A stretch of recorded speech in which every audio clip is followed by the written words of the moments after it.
And I'm not recommending that people buy stocks today or tomorrow or next week or next month. I think it all depends on your circumstances, but you shouldn't buy stocks unless you expect, in my view, you expect to hold them for a very extended period and you are prepared financially and psychologically to hold them the same way you would hold a farm and never look at a quote and never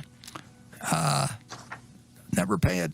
You don't need to pay attention to them. I mean, the main thing to do, and you're not going to pick the bottom, and nobody else can pick it for you or anything of the sort.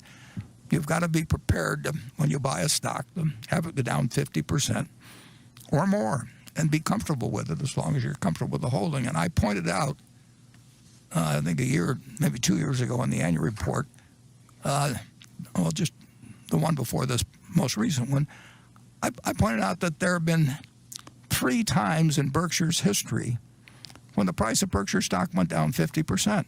3 different times. Now, if you owed it on borrowed money, you could have been cleaned out.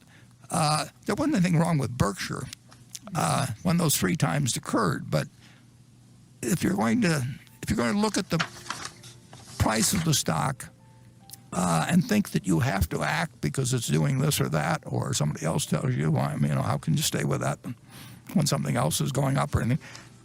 You've got to be in the right psychological position. And frankly, some people are not really careful. Some people are more subject to fear than others. It's like the virus. It strikes some people with much greater ferocity than others. And fear is something I really never felt financially, but I don't think Charlie's felt it either. But some people can handle it psychologically. If you can't handle it psychologically, then you really shouldn't own stocks because you're going to buy and sell them at the wrong time. And you should not count on somebody else telling you this. You should do something you understand yourself. If you don't understand it yourself, you're going to be affected by the next person you talk to. And so you should be in a position to hold. And I don't know whether today is a great day to buy stocks. I know it will work out over 20 or 30 years. I don't know whether it'll work out over 2 years at all. I have no idea whether you'll be ahead or behind on a stock you buy on Monday morning.